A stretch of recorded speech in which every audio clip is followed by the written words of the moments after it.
Hello students, welcome to all of you. कैसे हैं आप सभी?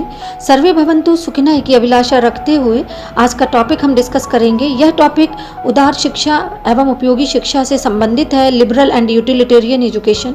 एग्जामिनेशंस की दृष्टि से इम्पॉर्टेंट है यह टॉपिक। इसके संबंध में क्वेश्चंस पूछ लिए जाते हैं। But before starting the session I would like to say that please like, subscribe, share and motivate channel for new updates. It will be beneficial for you.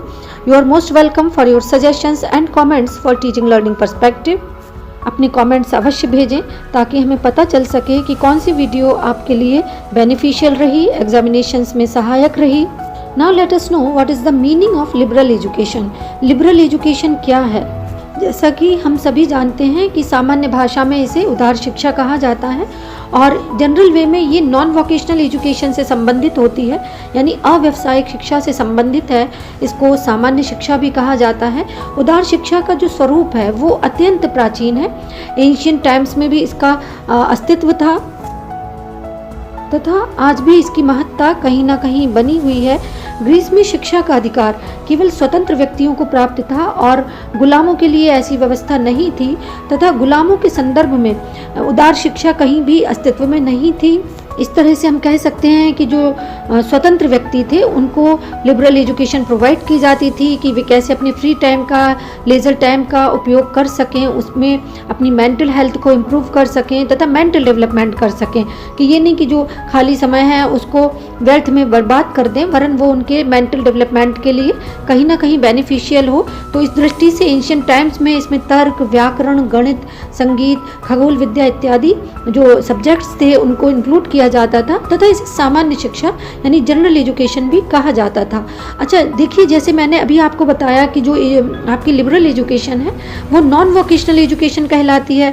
तो इसका अभिप्राय ये हुआ कि जो लिबरल एजुकेशन है वो कहीं ना कहीं आपको आर्थिक चिंताओं से मुक्त रखती है तथा इस तरह के विषयों की इसमें व्यवस्था की जाती है जिससे कि मेंटल स्ट्रेंथ बढ़ सके, मेंटल डेवलपमेंट हो सके, मानसिक शक्तियों का समुचित विकास किया जा सके और अवकाश के क्षणों का सही सदुपयोग किया जा सके.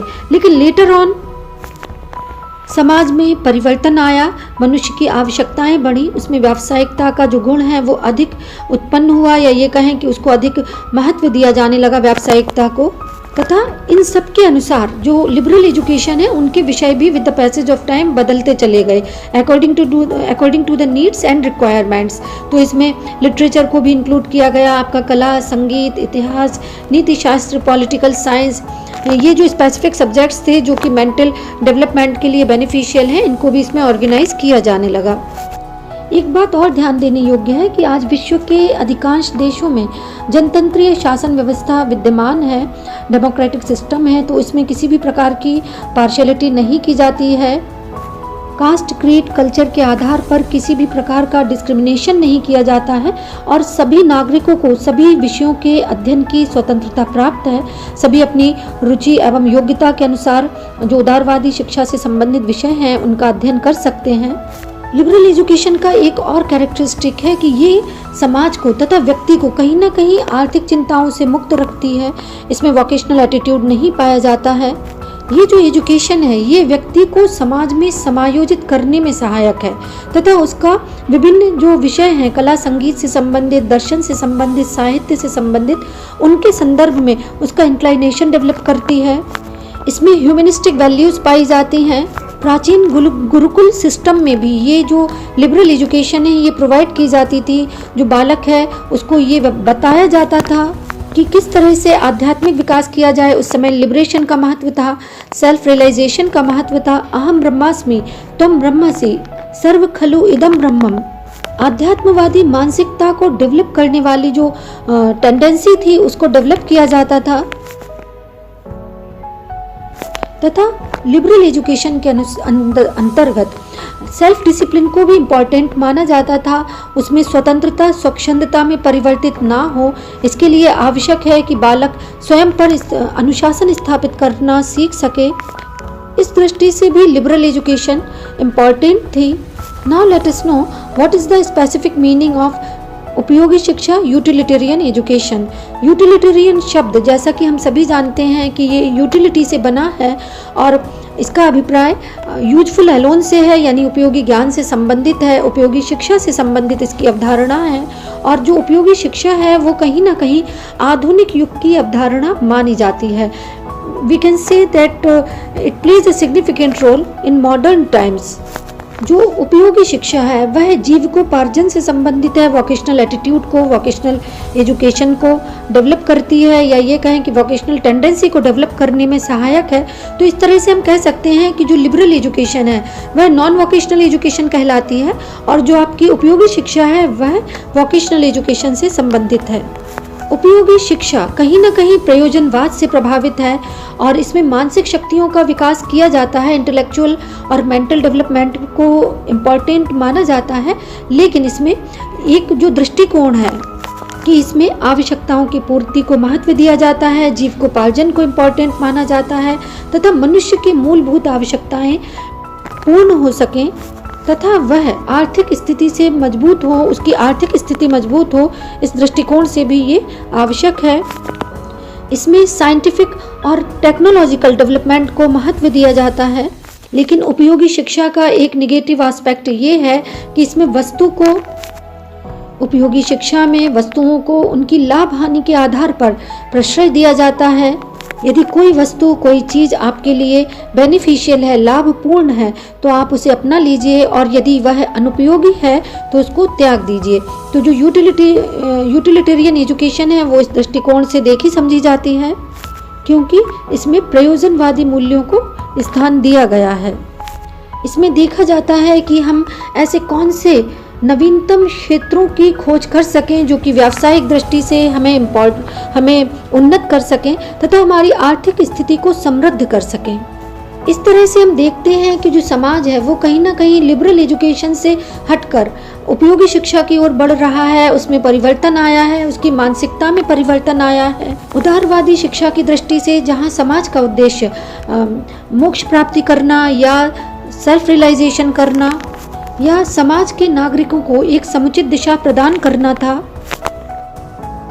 वही उपयोगी शिक्षा के परिणाम स्वरूप या उपयोगितावादी शिक्षा के प्रभाव के कारण व्यक्ति का उद्देश्य बन गया है कि किस तरह से आर्थिक उन्नति की जाए, आर्थिक विकास के साधन जुटाए जाएं, किस तरह से व्यावसायिक स्थिति को समृद्ध किया जाए, उसमें नई नई चीज़ें इंक्लूड की जाएं।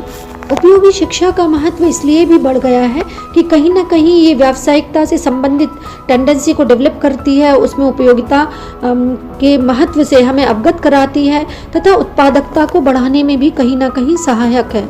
कुशल श्रमिकों का प्रशिक्षण कैसे किया जाए, कृषि, उद्योग धंधों, व्यवसाय से संबंधित जो स्पेसिफिक टेंडेंसी है या जो विभिन्न साधन है उनको कैसे जुटाया जाए, मानव संसाधन को किस तरह से प्रभावपूर्ण बनाया जाए।